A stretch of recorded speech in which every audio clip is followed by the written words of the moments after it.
natin ang Diyos ay dakila lang po. Opo, napakadakila ng Diyos. Pero alam niyo po, ang Diyos din po ay grabing umibig sa mga anak niya. Amen. Kaya sabi nga po, the greatness of God. Ay po yan, gaano po ba kadakila ang Diyos? Gaano po ba kadakila ang Diyos sa buhay mo, kapatid? Gaano ba masasabi na napakadakila talaga ng Diyos sa buhay ko? Ako po, ipagsisigawan ko po ng todo yan. Yung time na itinaranas sa akin ng Lord yung madaling araw na yun, masasabi ko, Lord, malaking pagpapala na gumising kami sa umaga na may panibagong hininga.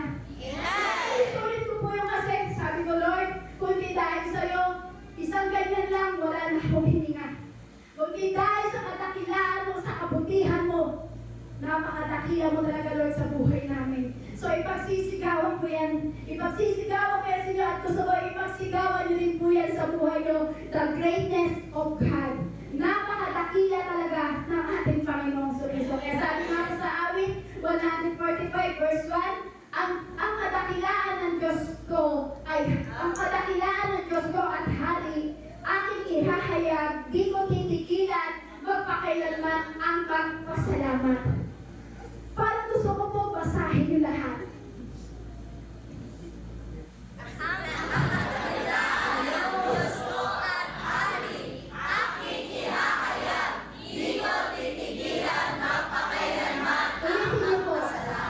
Ulitin niyo po yung talagang hinuhugot niyo sa puso niyo.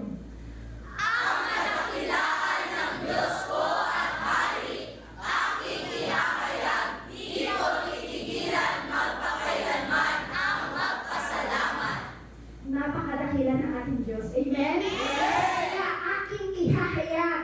Di ko titigilan magpakailanman. So kapatid, kung naranasan mo ang kabutihan ng ating Panginoong Jesus, naranasan mo yung kadakilaan ng Diyos, huwag kang titigil na ipahayag at ipagsigawan na napakadakila ng Diyos sa ating buhay. Kasi alam niyo po, ito pong awit 145 verse 1 na to, kung 145 na yan, yan po yung istorya kay David na sa panahon po na ito si David is matanda na. Matanda na po si David. Kumbaga, inaalala lang po ni David yung bagay ng mga kabutihan na nagawa ng Diyos sa kanya. Sa time na siya nagkamali, sa time na siya nagkasala, sa time na hindi niya alam kung ano yung mga bagay na nagawa niya sa harapan ng Diyos. Pero alam niyo po, etong time na ito ng kay David po, na parang lahat, parang kinalala niya yung lahat ng kabutihan ng Lord. Kaya parang sinabi nga po yan, di ba? Hindi ako titigil magpakailanman na magpasalamat kasi ang Diyos mo talaga ay napakabuti. Amen? Napakabuti po ng ating Panginoon. So, kung titignan po natin, kung dito po sa ginawa po ng Diyos kay Haring David, kung titignan po natin how many years siya na inabot sa kanyang buhay. Nakita niya kung gaano kabuti ang Diyos. At nakita niya simula ng kanyang pagkabata, simula nang siya'y naging hindi lang na hari, nakita niya na kailanman hindi siya pinabayaan ng Diyos. Amen? Nakita ito ni David na kailanman na hindi siya parang iniwan, hindi siya pinabayaan. Kaya wala, grabe ang pagpupuri ni David kay Yahweh. Amen? Sabi ko pala, grabe yung kanyang pagtaas ng kamay, grabe yung kanyang pagsamba, grabe yung sinisigaw niya na hinahayag niya ang kadakilaan ng Diyos kasi grabe pala ang Diyos. Kadakilaan. Amen? Sobra-sobra yung ginawa kay Haring David. Tayo po ba? Sobra-sobra po ba yung kadakilaan ng Diyos sa ating buhay? Sa alam niyo po, mararanasan po natin yung kadakilaan at kabutihan ng Diyos sa ating buhay kung tayo po ay mayroong personal na relasyon pagdating sa Lord. Ito si King David, kaya niya po naranasan nyo kasi meron po siyang personal na relasyon pagdating kay Yahweh. Amen? So tayo po, para maranasan natin yung grabing greatness ng Lord, dapat grabing relasyon natin pagdating sa ating Panginoong Jesus. Amen? Amen po. So dapat meron po tayong personal na relasyon pagdating sa Panginoon. Kaya nga po, di ba si King David, tinawag po siya na God's after own heart.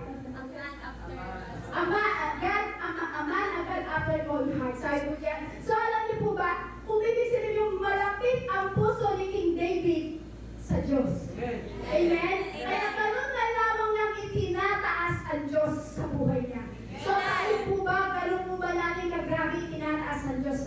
buhay natin.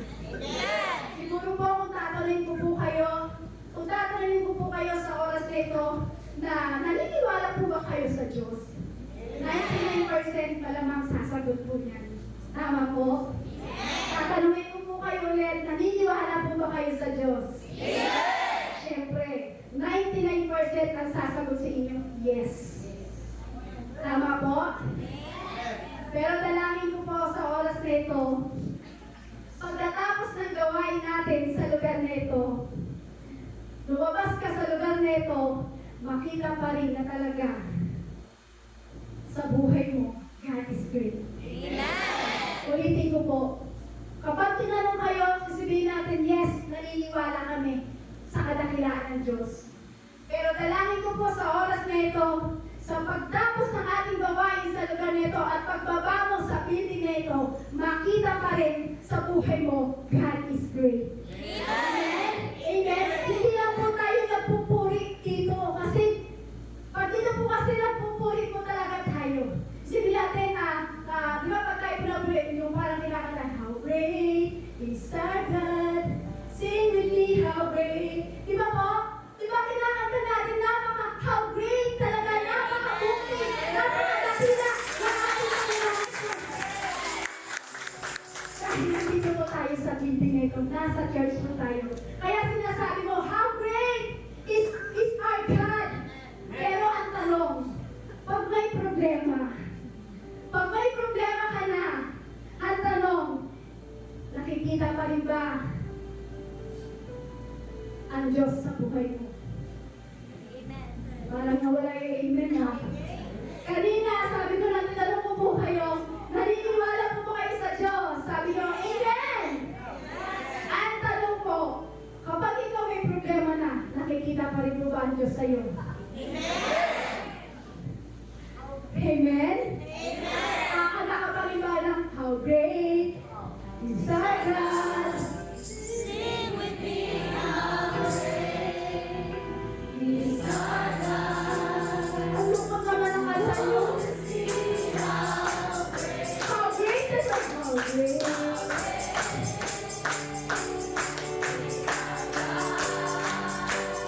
How great! Ay, sama po natin. Sabi natin how great, pero sabi niya, how great is our God. Parang kitang-kita yung problema po sa buhay mo.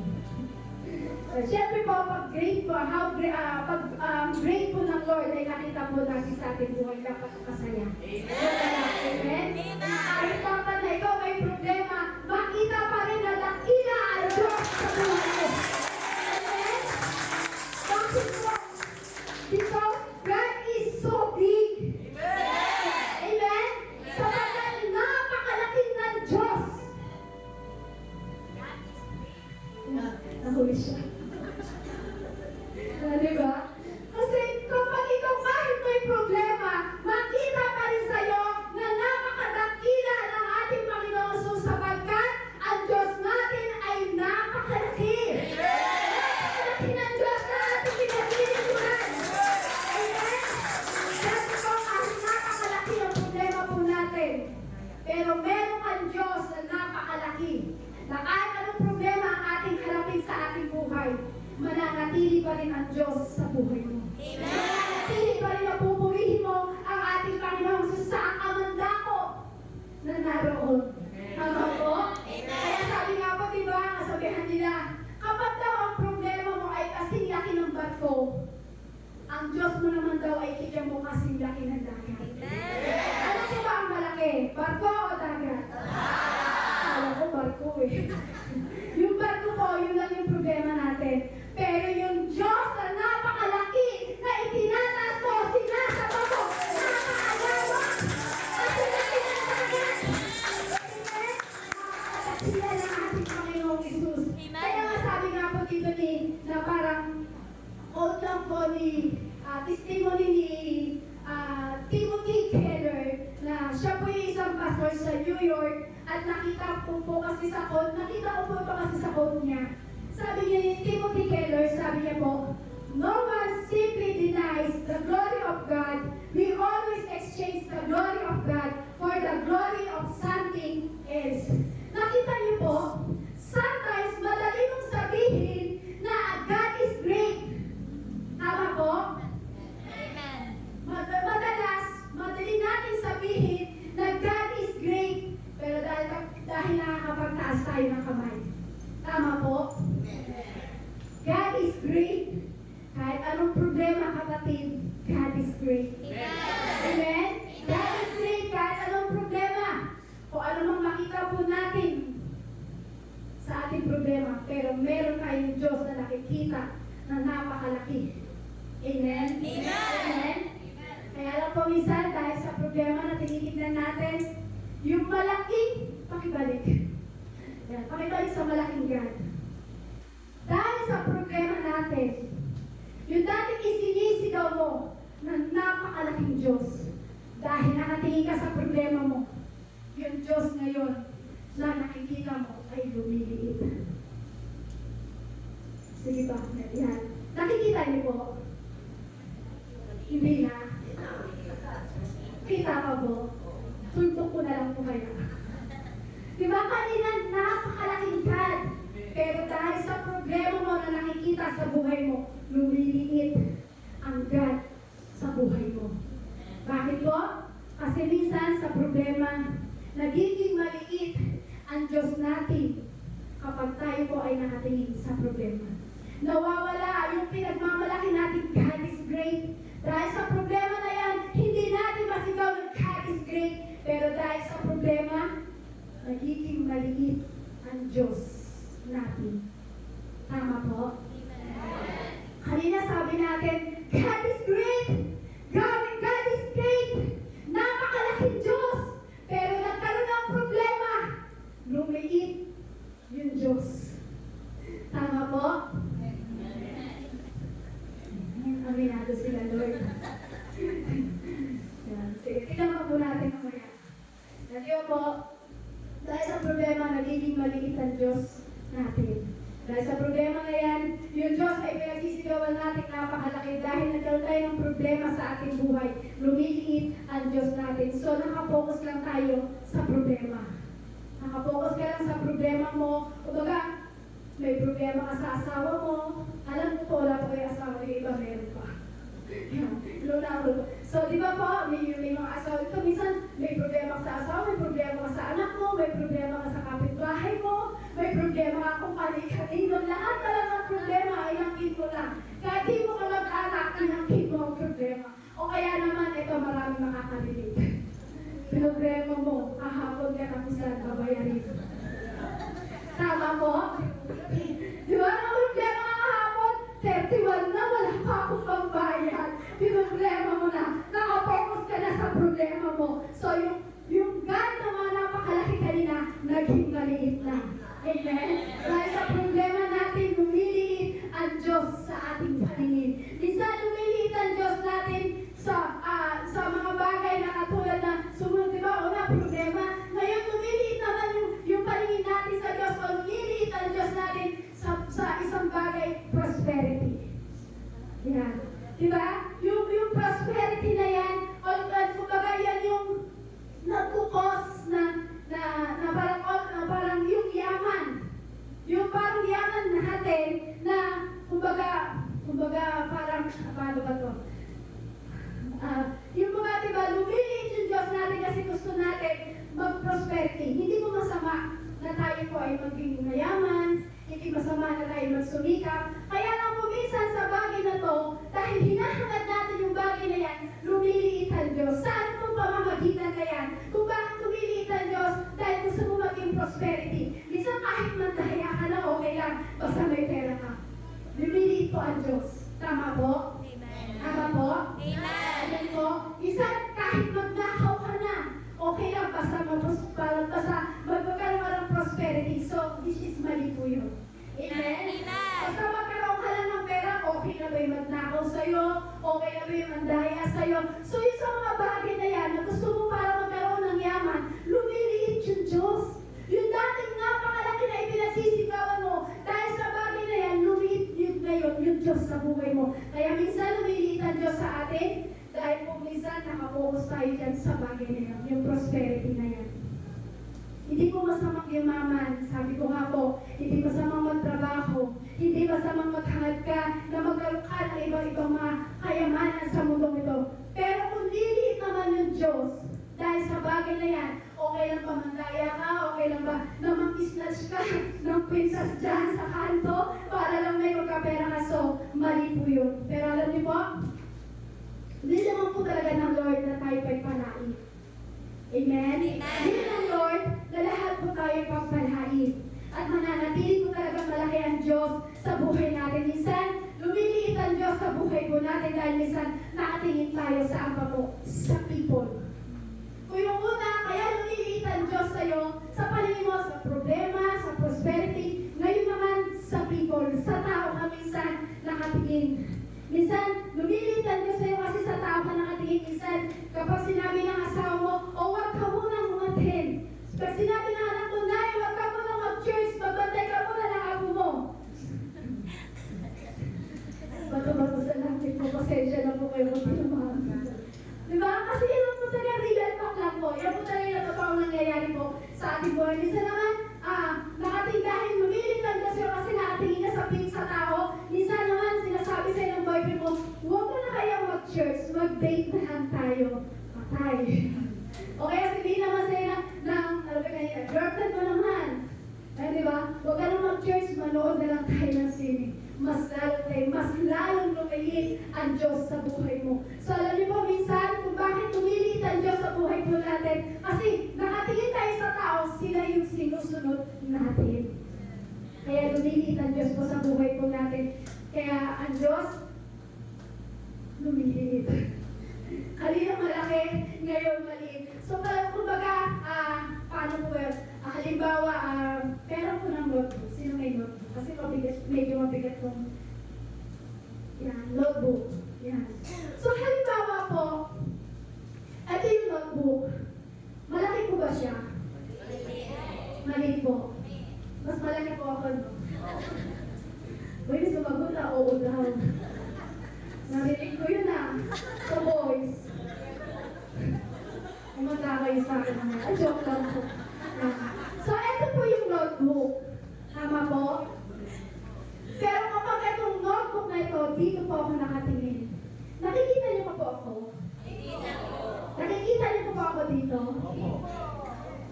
Yung mukha lang, huwag yung katawan. Hindi kayo nakikinig, boys. Yan, halimbawa ito yung notebook. Nakatingin ako dito at inilapit ko sa mukha ko. Nakikita niyo po yung mukha ko? Hindi po. Nakikita niyo po ba yung mukha ko? Hindi po. Kasi bakit po? Dito po ako nakatingin sa problema, sa prosperity, sa people. Minsan, nagkamali lang si pastor. Ayaw mo na, pati sa Diyos. Ouch. Diba?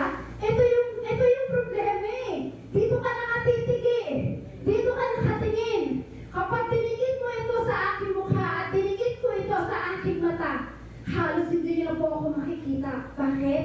Dahil mas malaki itong nakikita ko problema. So, hindi ko nakikita ang malaking Diyos. Tama po? Amen.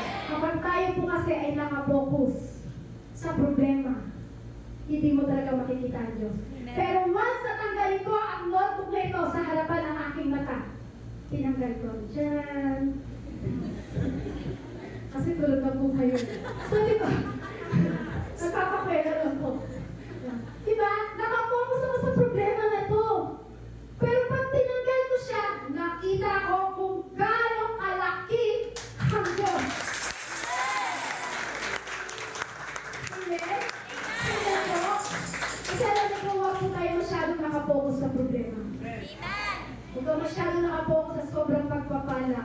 Huwag ka masyadong nakapokus sa tao. Hindi ka dapat nakapokus sa mga bagay na yan. Kasi kapag nakapokus ka dyan, liliit talaga ang Diyos sa buhay mo. Amen. Kita niyo po yun? Nang niremote ko po siya, ang ganda ko, Maria Rivera.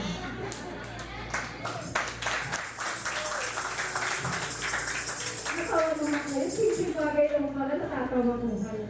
Yan, di ba po? Pinapatawa ko po kasi kahit may problema, dapat ganyan po tayo masaya. Amen? Amen po? So, di ba po, kapag hindi ka nakapokus, nilumot ko po yung notebook na yun, nakita nyo, yung maliit na Diyos, naging malaki. Amen.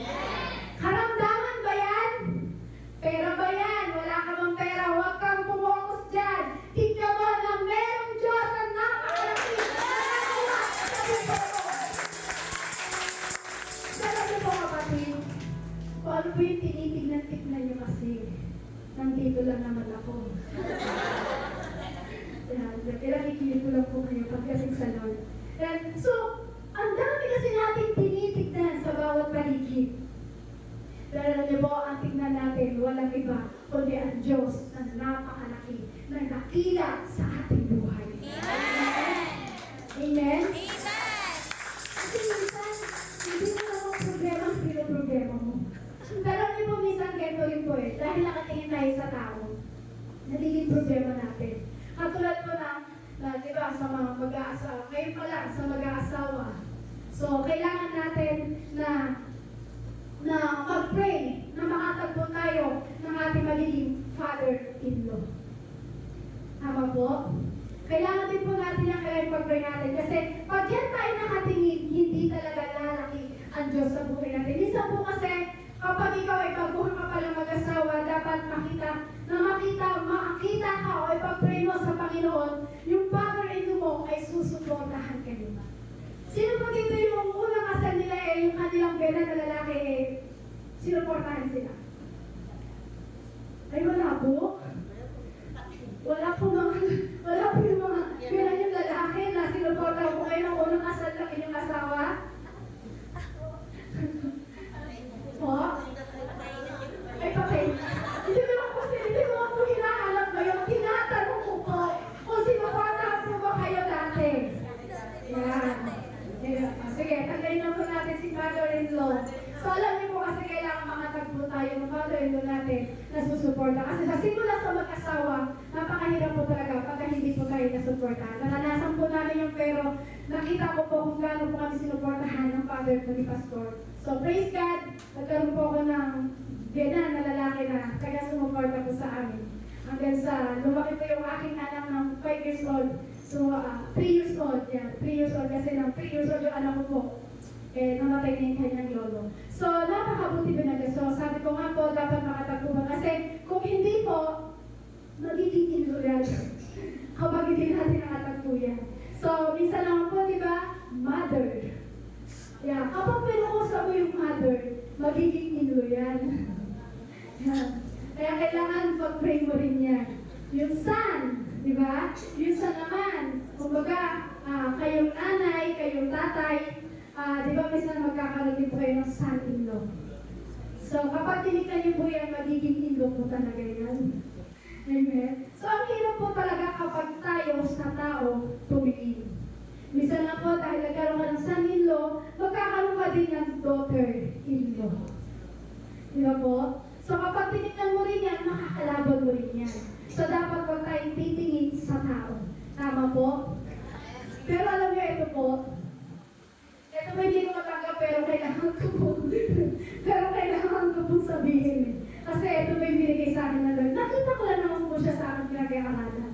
Kung may father-in-law, may mother-in-law, may son-in-law, may daughter-in-law, sabi po dito, yung pinakamadali o pinakamahirap wife in the law. Amen? Kapag tinignan mo yung asawa mo, siya talaga yung batas. Pastor, ako po ba yung batas? Diba? Sabi ko, Lord, paano ko isisigaw to, Lord? Paano ko ipipreach to, Lord? Babae ako, Lord, asawa akong babae. Sabi ko, Lord, paano to? Sabi ko, Lord, yung father-in-law, mother-in-law, son-in-law, daughter-in-law, pero Lord, paano yung wife in the law? Tayo daw po mga wife, tayo daw po mga asawa, babae, tayo daw po yung batas, tayo po kayo. So, hindi po yan. Ang ibig ko po sabihin, huwag po tayo titingin sa tao. Para kapag ang tao, kapag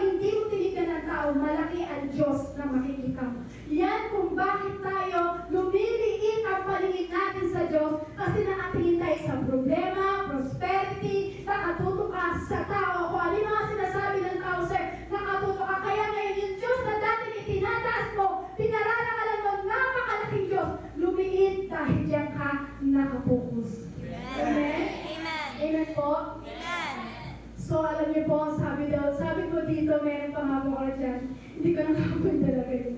Sabi daw, yung white in the law, yan daw po yung mahirap pagsamahan. Yan daw po yung batas. Wala kang laban kasi batas yan. Hindi ko nga po nilagay kasi meron po talagang nakaano po dyan. So, dapat po huwag po na ititingin sa tao. Amen? Kaya sabi nga po sa Roma chapter 1 verse 21, ito ay sapagkat kahit kilala na nila ang Diyos, hindi nila siya iniluwalhati bilang Diyos. Ni nagpasalamat sa Kanya, sa halip ang kanilang pag-iisip ay naging walang kabuluhan at mga puso nilang hindi nakakaunawa ay napuno ng kadiliman. So ganun po pala yung kapag lumiit pala ang paningin mo sa Diyos, sabi po dyan, ito ay sapagkat kahit kilala na nila ang Diyos, hindi nila siya niluwalhati bilang Diyos, di nagpasalamat sa Kanya, sa halip ang kanilang pag-iisip ay naging walang kabuluhan at ang mga puso nilang hindi nakakaunawa ay napuno ng kadiliman. So alam niyo po, ito po ay warning po sa atin ni Apostol Paul. Warning po sa atin kung baka mamaya akala po natin na oo, lagi ako nasa church, lagi ako nagtataas ng kamay, lagi ako nagpupuri. Sabi nga po ni Sister Jen kanina, nagkumikendre-kendre. So, opo, nandito po tayo. Lagi ka nasa church, lagi ka nagpupuri, nasa Bible study ka, may ginagawa ka, may ministry ka. Pero alam niyo po, bakit binigyan po tayo ng warning ni Apostol Paul? Kilala natin ang Diyos, sabi niya, kilala nila ang Diyos, hindi nila siya niluwalhati bilang Diyos. So alam niyo po, dapat ang Diyos pa rin po ang glorify po natin. Amen. Amen? Amen po. Ano mang bagay na ginagawa mo, ano mang bagay na parang ginagawa mo sa buhay mo, sa paglilingkod sa Lord, nagpa-Bible study ka ba, nag-worship ka sa Panginoon, dapat ang Diyos pa rin po ang nag-glorify. Sabi mo sa katabi mo, ang Diyos? Ang Diyos? Ang dapat pa rin nag-glorify. Mamaya sabihin natin, di mo na kung marunong magpasalamat eh. Sabi po dyan, hindi daw sila marunong magpasalamat sapagkat, sabi po dyan, sapagkat napuno daw po ang kanilang puso ng kadiliman. So kahit nakilala nila ang Diyos ay napakadakila, pero dahil kilala nila ang Diyos, dahil lumiit ang paningin nila sa Diyos, ano po nangyari? Napuno ang puso ng puno-puno ng kadiliman. Amen? So dapat si Lord din po ang nag-glorify sa ating buhay. Amen? Amen. Amen po. Dapat ang Diyos ang nag-glorify. Yes, Lord! God is good! Okay. All the time. Amen? Dapat siya pa rin po, God is great. Dapat nakita natin na pinupuri natin ang ating Panginoon Jesus sa kahit anong bagay na nagawa po natin sa buhay. Ano mang merong problema ka, makita pa rin na ikaw ay nagpupuri, nagpapasalamat, at sinisigaw mo, God is great! God is great! God is great! Yan dapat ang sinisigawan natin. Ang tanong po, question. What hindering us from seeing God for who He really is? Sabi po dyan. Ano po ba ang bumabalakid sa atin? Ano po may bumabalakid sa ating mga mata para hindi natin makita kung sino talaga ang dakilang Diyos na ito? Sabi po dyan, ano po ba yung bumabalakid sa ating mata para hindi mo makita napakadakila ng Diyos na ito? Sabi po dyan, sumunod, what hindering us from seeing the greatness of our God? Alam niyo po, kapag tayo po ay dumadaan sa problema, marami tayong pinagdaanan na problema sa ating buhay. Alam niyo po, sa lahat ng sitwasyon na hinaharap mo, lahat ng hinaharap mong problema sa buhay mo, kahit anong karamdaman yan, sa pamilya ba yan, naranasan mo anumang mga bagay na kaguluhan, pero alam niyo po, dapat makita mo pa rin na ang Diyos ang napakagaling lapitan. Amen? Kasi hindi talaga makikita kapag tayo, hindi natin makikita ang Diyos kapag tayo po ay nadaya. So kailangan tanggalin mo yung throw out mo yung pandaraya sa iyong kaaway para makita mo yung sitwasyon na nangyayari sa iyo, meron Diyos na tutulong sa iyo.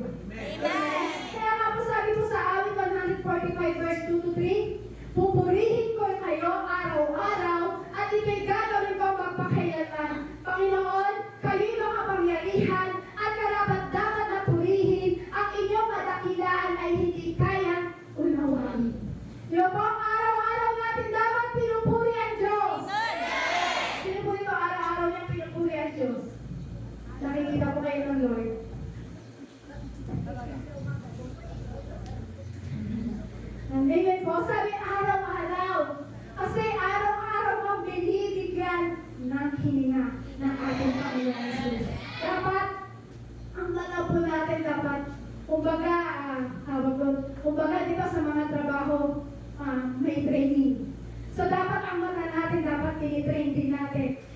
makita ang kadakilaan ng Diyos sa buhay mo. Amen. Amen? Kung baga yung pag-isip mo pa lang sa umaga, i-train mo na i-check mo na yung paningin mo na parang, i-check mo na yung paningin mo na dapat pinupuri natin talaga ang Lord. So, at tanong ko po, kapag pagising niyo sa umaga, anong unang-unang chine-check niyo?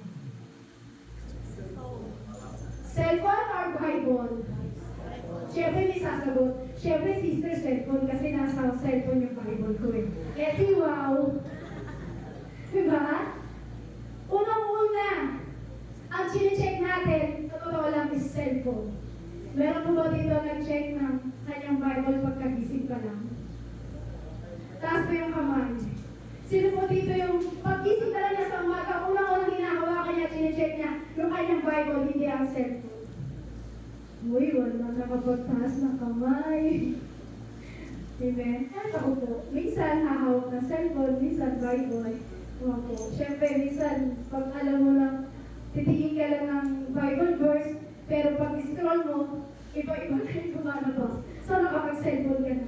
So, alam niyo ba dapat pag-isip lang natin sa umaga, unang-unang pinupuri natin walang iba, kundi ang ating Panginoong Isus. Amen?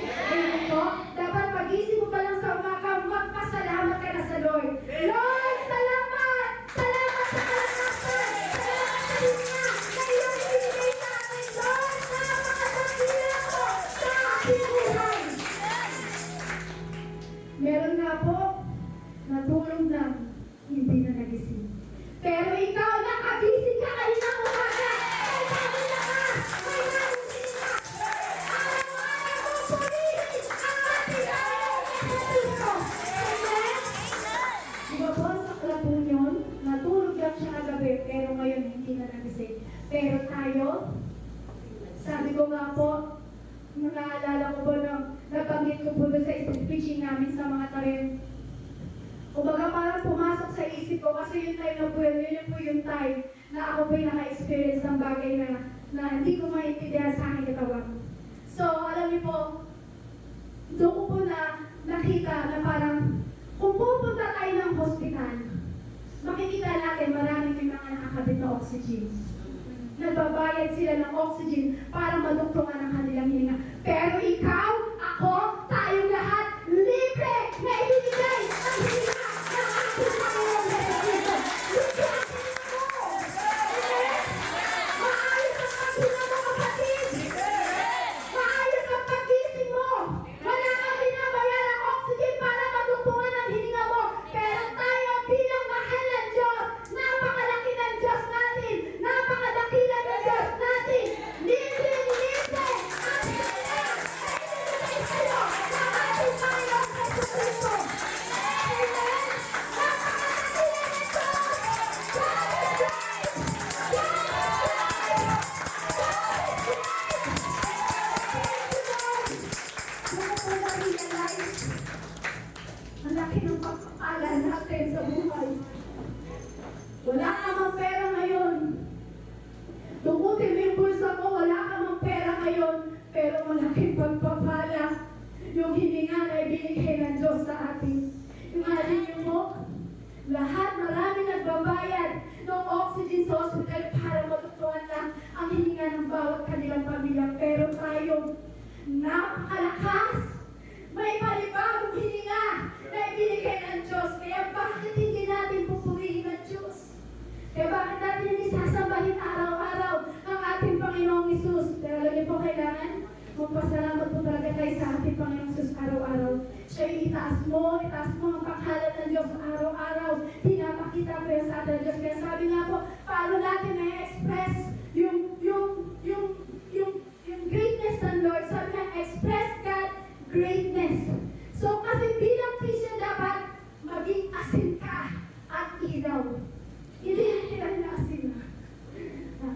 Kada bilang Christian at maging asin tayo at ilaw. Hindi po tayo tulad ng isang, alam niyo po yung isang thermometer.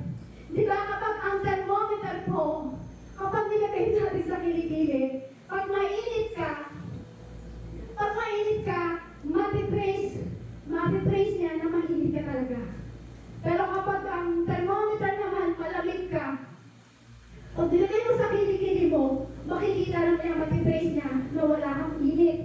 Kumbaga, mag-raise ka niya, lumalamig ka. So alam niyo po, hindi po tayo thermometer.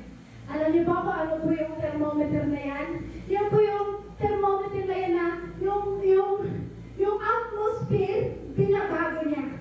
Tama po? Pero alam niyo po, dapat bilang isang Kristiyano, hindi tayo thermometer. Amen. Hindi, tayo po ay maging, ano ba tawag yun sa aircon? Thermostat. Tama ba?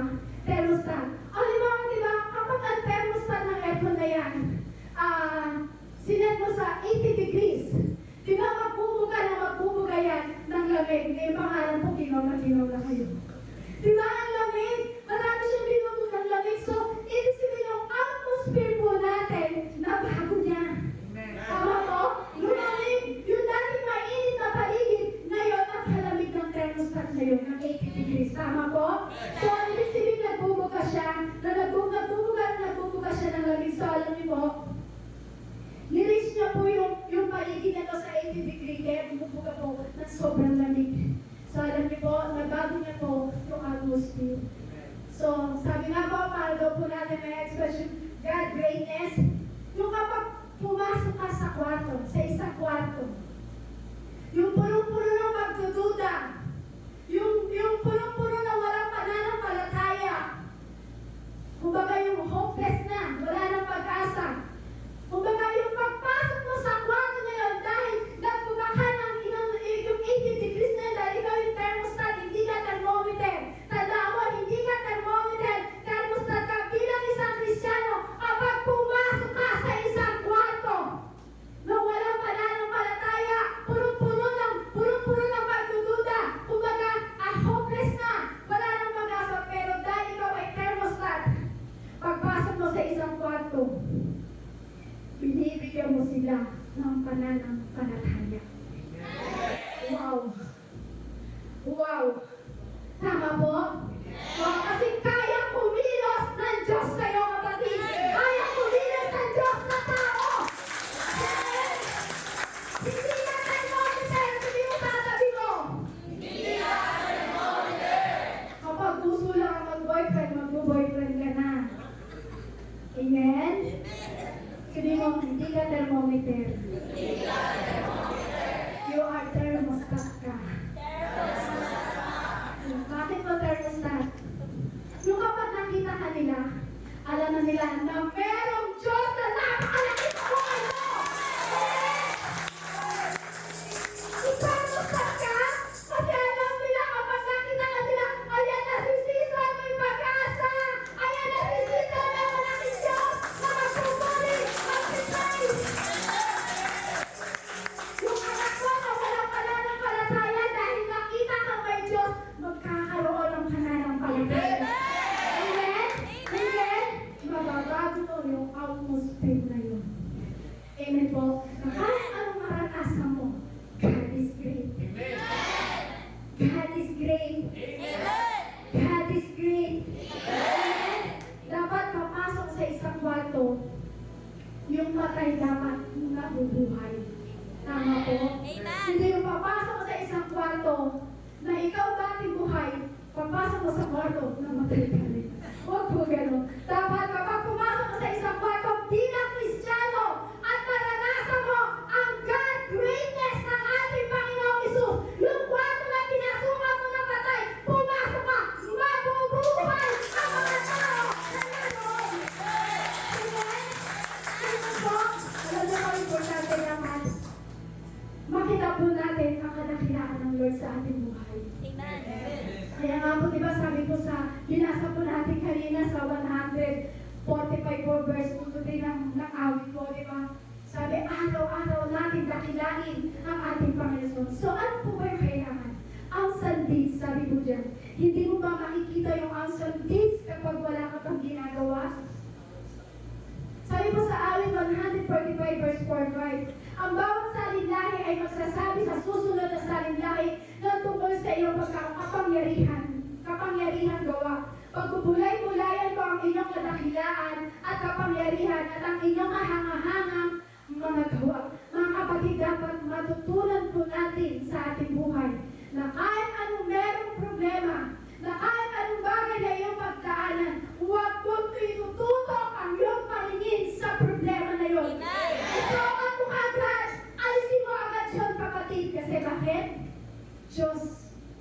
buhay ang ating pinaglilingkuran. Amen? Dapat bilang Kristiyano, ang tumitikyo sa ating labi, ang lumalabas sa ating labi, dapat lagi natin sinasabi, God is great. Kahit anong problema, God is great. Amen? Amen po? Alam niyo po, kung iti-testimony ko lang po sa inyo ang aking buhay, kung paano po ako binago ng ating Panginoong Isus. Kasi kung iti-testimony ko po, baka next Sunday po tayo matapos. Kasi alam niyo po, ako po isang dating napakasama, rebelyo sa aking magulang. Pero nakilala ko ang Diyos, naranasan ko talaga ang kadakilaan at kabutihan ng ating Panginoon. Kasi di mo sa katabi mo, binago ka na ng Diyos. Binago ka na ng Diyos. Amen? Amen. Dapat kinukwento po natin na binago na tayo ng Diyos. Kung baga nga, di ba, kapag ikaw nanonood ka ng tanggol, sino nanonood dito ng tanggol? Ay, wala? Wala na lang ng tanggol? Ano po ba yung gusto ngayon na mapanood sa TV? What? Tanggol. O, si tanggol na lang. Kasi may iba na siya nakikita. So, di ba po, kapag ikaw nanonood ng movie o ng palabas sa TV, di ba, pinagmamalaki mo na. Lagi mong nilalabas sa iyong labi. Ay, alam mo ba, si tanggol na napakagaling? Ang gwapo-gwapo ni Coco Martin. Di ba po, madalas yung sinasabi natin? Ay, di natin, di ba po, nadala lang. So, di ba po, minsan naman, parang kumbaga, laging titiker ng ating labi kapag may kinain kami, kumbaga may pinili tayong takoyaki. Di ba sabihin mo, oy, alam mo sister, napakasarap ng takoyaki doon. Tikman mo, napakasarap. Talagang yung sauce niya masarap na. Lalo na yung spicy, napakasarap. Di ba, lagi na ikukwento mo kagad. Tama po? Tama po?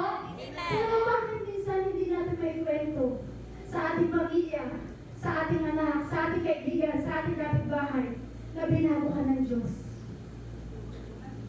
Na naranasan mo yung presensya ng Diyos. Pero bakit yung sinanggol na pag malaki mo na? Naikwento mo sa kapitbahay mo. Yung kinain ng takoyaki na spicy, na may kasamang cheese. Di ba naikwento mo na, sinabi mo masarap. Pero bakit minsan ang tao, naranasan niya na ang kadakilaan at kabutihan ng Diyos. Pero minsan ang tao, hindi man lang may balita o matiklo sa kanyang labi na binago siya ng Diyos. Naranasan niya ang presensya ng Diyos. Napakabuti ng Diyos. Pero bakit ang mga movie, ang mga pagkain, kaya-kaya natin ikwento. Pero bakit kay Lord, minsan wala? Di ba masakit po para sa Diyos? Amen. Amen po? Amen. Bakit di natin minsan ikwento natin ang ating buhay na binago tayo ng Diyos? Tama po? Minsan nga po, naalala ko po ng kabataan ko, bata pa lang ako ngayon, 18 years old pa lang ako. Yan. Naalala ko po ng kabataan ko, pag nanonood kami ng liga ng basketball. Grabe talaga yung panahon namin, tumatalo pa talaga kami. Kasi kasama namin, barkada namin sila yung naglalaro. So grabe pala pa. Pero bakit sa Panginoon, na napaka-nakila, na napakapangyarihan ang ating Panginoong Isus, napakadakila ng pangalan ng ating Panginoong Isus. Pero bakit minsan hindi natin matikyon? Bakit minsan hindi natin mailabas sa ating labi? Minsan kapag may problema tayo, nakapokus tayo sa problema. Pero bakit hindi ko pokusan ng Diyos na dakila at makapangyarihan at napakalaking Diyos sa buhay mo? O titignan po natin, tingnan niyo po yung next picture. Alam niyo po yan? Ano po yan? Po? Tagalog? Mundo. Hindi kasi ako marunong pag-English eh. Mundo. Sabi mo sa katabi mo, hindi ikaw ang mundo. Hindi ikaw ang mundo. Sabi mo ulit, hindi ikaw ang mundo. Hindi ikaw ang mundo. Kasi bakit po? Siguro po yung iba, sino po dito yung mga kanilang mga asawa, pinangakuan. Pinangakuan sila na, ikaw ang aking mundo. Uy, meron po ba nasabihan ng gano'n? Kung ba kayo nandito sa yung asawa mo o yung boyfriend mo, sinabi sa'yo, alam mo ba, ikaw ang aking mundo. Hindi totoo yun, kapatid. Tao ka, nilikha ka ng Diyos. Hindi ka mundo. Amen? Amen? Kaya sabi mo sa katabi mo, hindi ikaw ang mundo.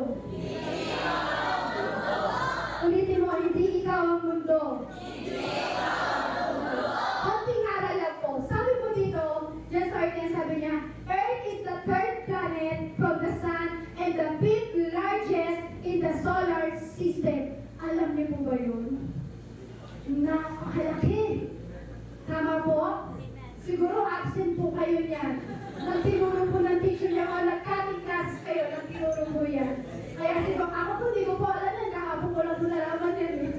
Namamangha po talaga ako sa Diyos. So, sabi mo nito, sumunod, Earth has diameter of truly 8,000 miles, 13,000 kilometers. Alam niyo po yun?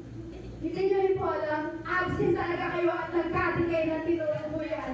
Sumunod, sabi niya, 70% of our planet is covered with ocean. The remaining 30% is the solid ground rising above sea level. Tama po? Ibig sabihin, pinakamarami na po pala sa mundo natin is tubig. Amen? So, yun yan, Earth is the only planet with a hot atmosphere containing pure oxygen, ocean of liquid water on its surface, and the course light. Sabi po dyan. Alam niyo po ba, kapag ganun po na lamang po kalapit po pala ang Earth, sa sun, mamamatay po tayo. Tama po? Hindi niyo rin po alam, siguro talagang hindi na kayo pumasok ng tinuro po yan. Tama po? Sabi po dyan, mamamatay tayo. Bakit po? Kasi masusunog po tayo. Kapag konting laang, kumbaga, konting layo naman ng Earth sa sun, mamamatay din po tayo. Bakit po?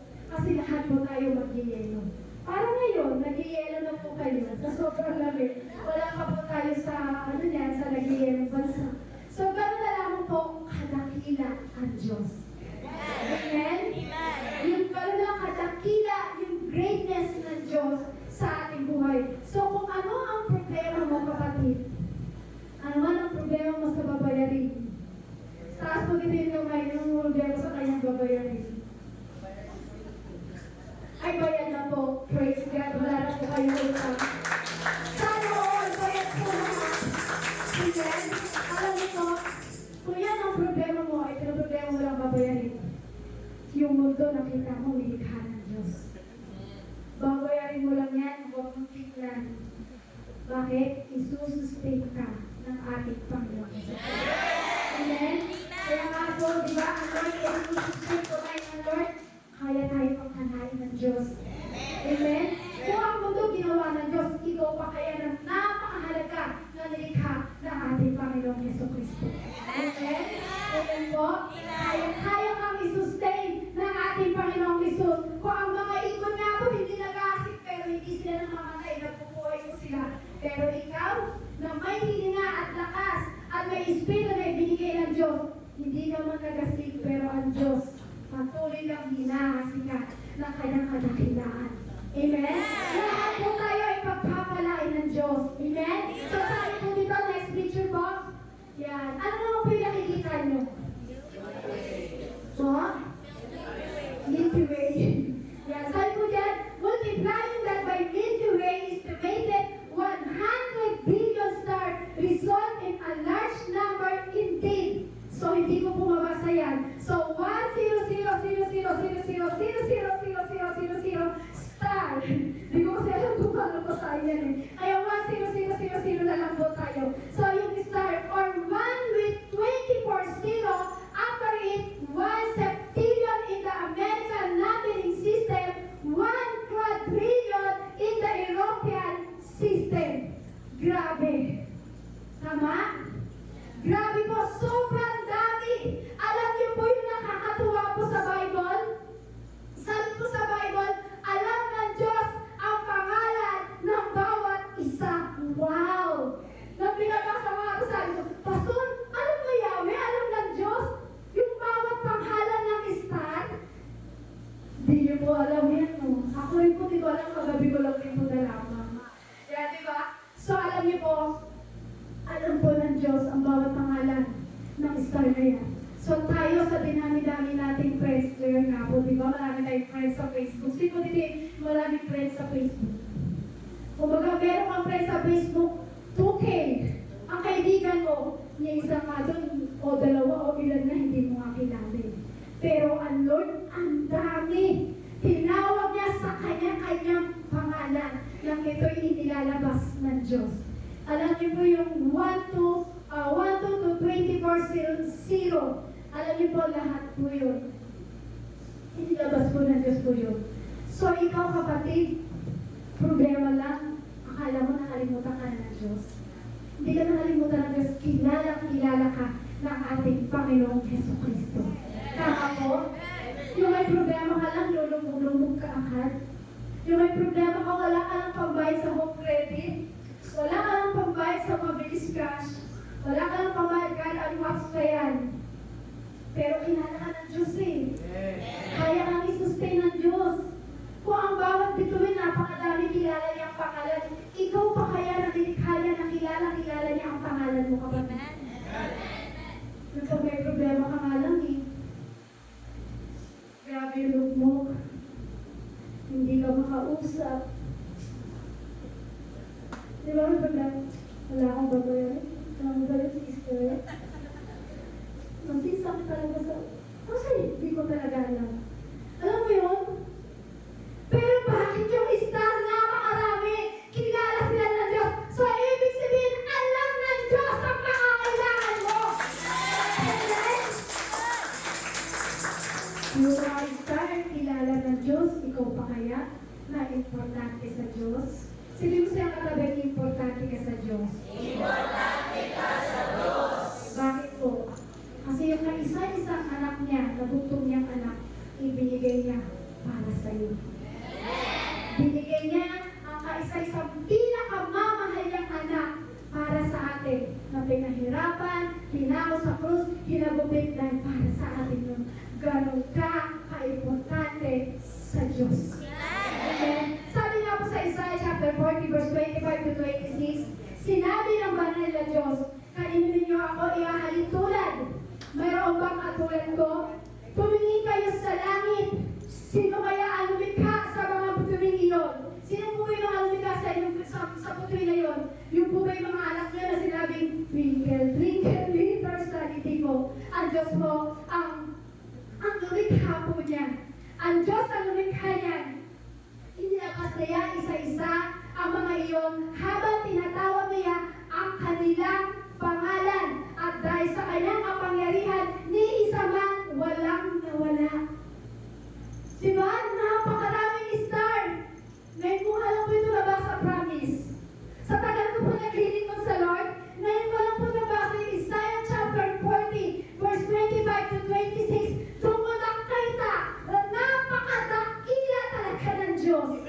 Ang daming star, pero kilala niya sa bawat pangalan. So ikaw importante sa Diyos, hindi ka makalimutan ng Diyos. Alam niya kung anong pangalan mo. Ikaw ba si Evelyn? Ikaw ba si Marites? Ikaw ba si Marisol? Ikaw ba si Yvette? O kahit ano, kilala ka ng ating Panginoong Jesus. Kaya huwag natin kukumpara ang Diyos na kahit kanino ka man. Amen? Huwag mo kukumpara ang Diyos sa asawa mo. Huwag mo kukumpara ang Diyos sa anak mo. Huwag mo ikukumpara ang Diyos sa pera mo. Mas lalong walang kwenta yan sa harapan ng ating Panginoong Jesus. Palakpakan po natin ang ating Diyos. Kapagkat nakabuti mo ang Panginoong Jesus. Kaya ano ang problema? Ano ang dinadanas mo kapatid? Sino po ito may dinadanas ng maraming problema? Wala po kayong problema? Sabi nga po ng mundo, kapag ang tao daw po ay walang problema sa mundo ito, ibig sabihin niya, ngayon may problema na kayo. Amen? Sabi ang huwag mo pala at sa kanino man ang Diyos po natin. Amen po? Kasi ano mga bagay na dinaranas mo sa buhay, ano ang problema na dinaranas mo? Higit na mas mabuti ang Diyos sa atin. Sabi nga po sa awit 145, verse 6, ipamamalita ng mga tao ang iyong kapangyarihan at kahangahangang mga gawa at ipamamalita ko rin ng iyong kadakilaan. Pakibasa po ng malakas. Ipamamalita ng mga tao ang inyong kapangyarihan at kahangahangang mga gawa at ipamamalita ko rin ang inyong kadakilaan. Kita niyo po yun? Kita niyo po? Binasa niyo po, diba? So ngayon po, ipamamalita niyo na ngayon ang kadakilaan ng Diyos sa buhay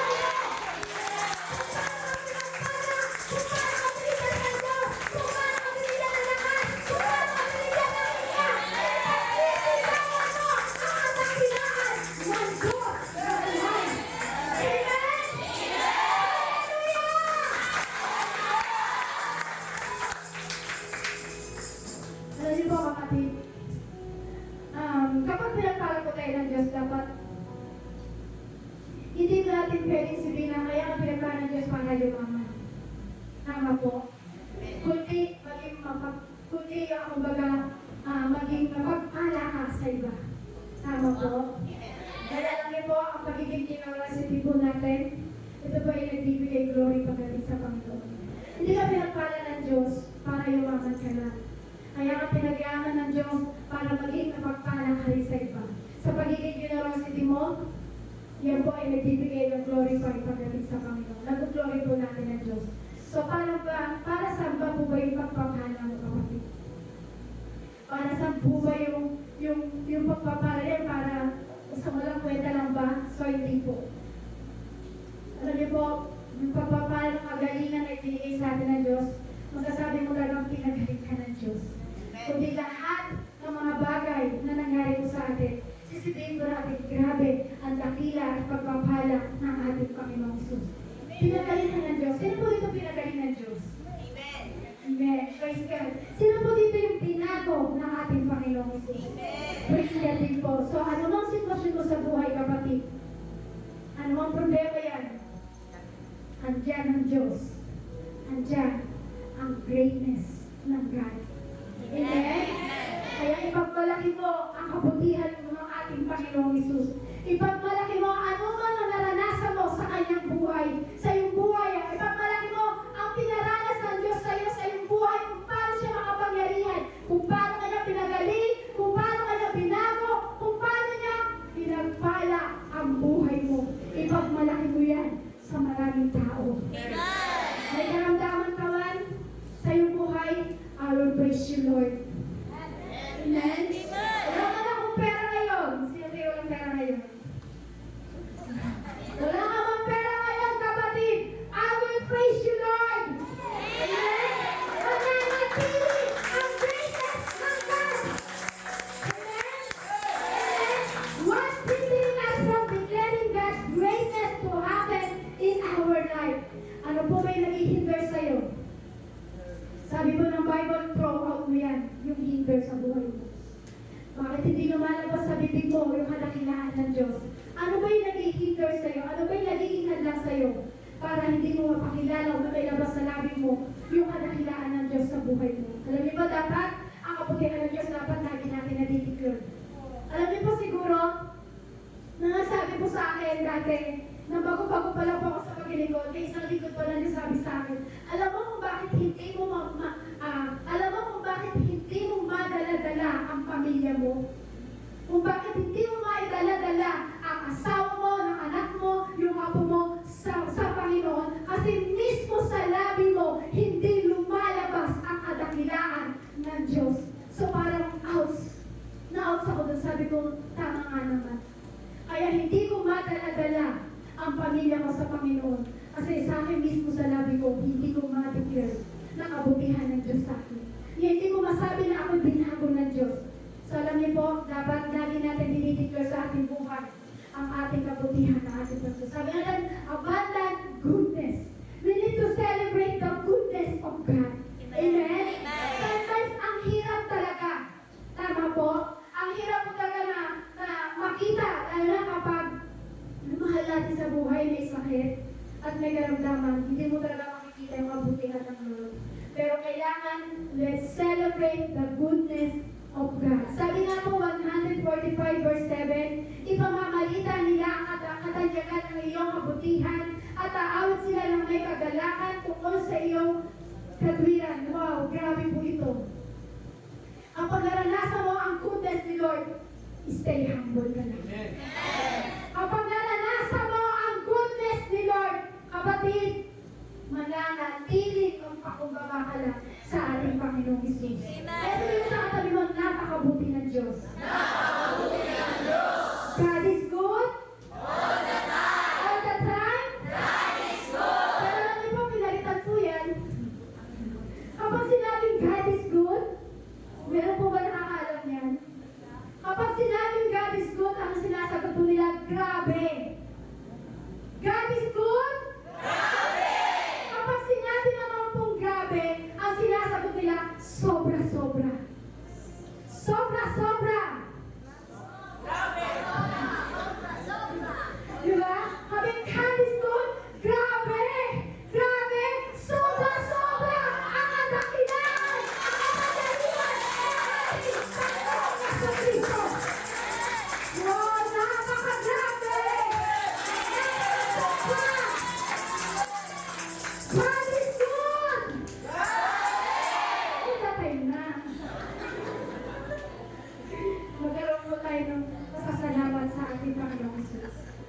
Amen? Kapag nandun ka na sa kalagitnaan ng iyong problema, siguro lang, God is good. Sasagot sa'yo ng Lord all the time. Grabe pa at sobra-sobra pa ang gagawin ng Diyos sa buhay mo. Sabi nga po dito, bibilisan ko na lang po, Muhammad Ali, yung boxing, sabi niya po dito, fearless motivation, cause niya, I am the greatest, I said that even before I knew ways, sabi po diyan. Pero sabi po niya ulit dito, sabi niya, I'm not the greatest, I'm the global greatest, not only two, I'm not am out, I think around, sabi ko. So, sabi niya, ni Muhammad Ali, sabi niya, global greatness, sobrang ihabang niya. Tama po? Kaya sabi mo sa katabi mo, huwag kang mayabang sa harapan ng Diyos. Sabi po niya, sobrang greatness, global greatness daw po, sabi ni Muhammad Ali. Ngayon po, nasa na po siya. Wala na. Patay na po. Tama po. Tama po. Pero namin po may tumalo po sa record niya. Hindi po ako nagkakamali. Hindi din po ako sumayin sa boxing. Siguro po, si Manny Pacquiao po ba? Yan ang may kilala kong boxing eh. No boxingero, si Manny Pacquiao. So alam niyo po, kapag sobrang tiwala ka sa sarili mo, ibabagsak ka ng Lord. Amen. Kaya dapat lagi mo pinagsisigawan ang kadakilaan ng Diyos sa buhay mo. Kasi kung di sa kadakilaan ng Diyos, walang saysay ang buhay natin. Kaya sabihin mo sa katabi ko, huwag kang mayabang sa harapan ng Diyos. Huwag kang mayabang sa harapan ng Diyos. Sabihin mo ulit, salamat sa Lord, hindi ako naging mayabang. Salamat sa Lord, hindi ako naging mayabang. Huwag natin gayahin si Muhammad Ali. Sabi niya, double great expansion.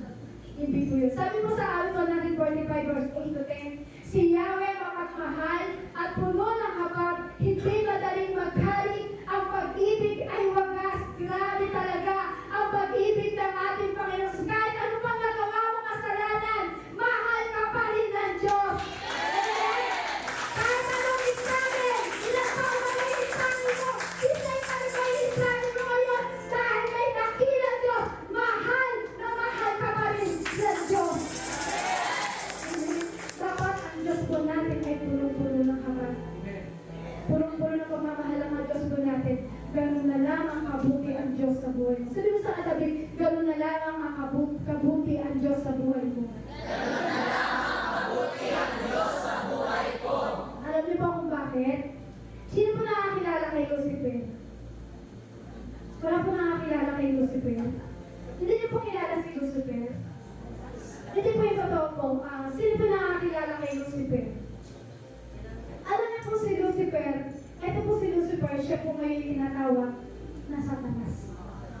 Etong si Lucifer po, isa po siya dating anghel na nagpupuri sa Diyos, na sumasamba sa Diyos, dahil gusto niya, itong anghel na to, itong tinatawag na si Lucifer, siya po yung Diablo, na nagdadaya sa atin ngayon sa buhay po natin, siya po ay ipinagsak sa impyerno. Ang tanong kapatid, ikaw, ilang ulit ka nagkakasala sa Diyos? Ilang beses mo lang sinabi, Lord, ititigil ko na ang panonood ng pornography. Ilang ulit mo lang sinabi, Lord, ititigil ko na yung wrong relationship. Ilang beses ka bang nangako na napako sa harapan ng Diyos? Pero ang tanong, pero bakit hindi ka ibinaksak ng Diyos sa impyerno? Bakit? Nagbibigay ng second chance sa Panginoon para tayo ay lumapit sa Kanya sapagkat napakadakila ng Diyos, napakabuti ng Diyos. Pero si Lucifer, isang pagkakamali lang, itinako na siya ng Diyos sa impyerno. Pero ikaw, ilang beses ka pa ulit-ulit ang magkakasala mo, ilang beses ka nangangako sa Diyos, natitigilan mo ang manonood ng pornography, ilang beses mo pinangako sa Diyos, natitigilan mo ang wrong relationship, pero hindi ka ibinaksak ng Diyos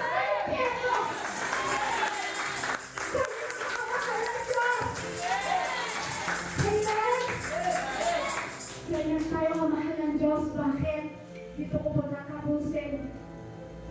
Sabi po dito sa awit 23, verse 6, surely goodness and mercy shall follow me all the days of my life. Kahit ilang ulit tayo nagkakasala sa Lord, sure na sure ang goodness ng Diyos. Alam niyo po ang Lord, napakadakila, napakabuti, mapagmahal. Binibigyan niya tayo ng second chance para lumapit sa Kanya. Ang Diyos na ito, napakadakila sa aking buhay. Wala po may mga ipagsisigawan, kundi ang kadakilaan ng Diyos. Kasi bakit po? Kung malalaman niyo lang po yung dati takbo ng buhay ko, masasabi ko talaga, Lord, napakabuti mo.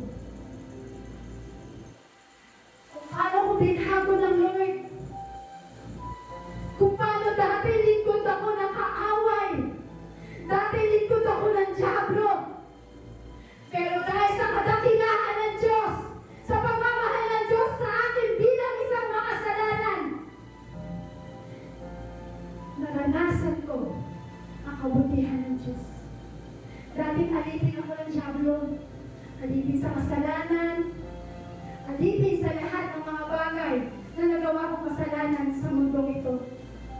Pero dahil nakilala ko ang Diyos, may nagpabot sa akin ng flyers at merong pumatok sa aking tahanan para ipakilala si Yeso Cristo at merong pastor na pumupunta sa aking bahay na dating ako'y dating lingkod o dating alipin ng kaaway.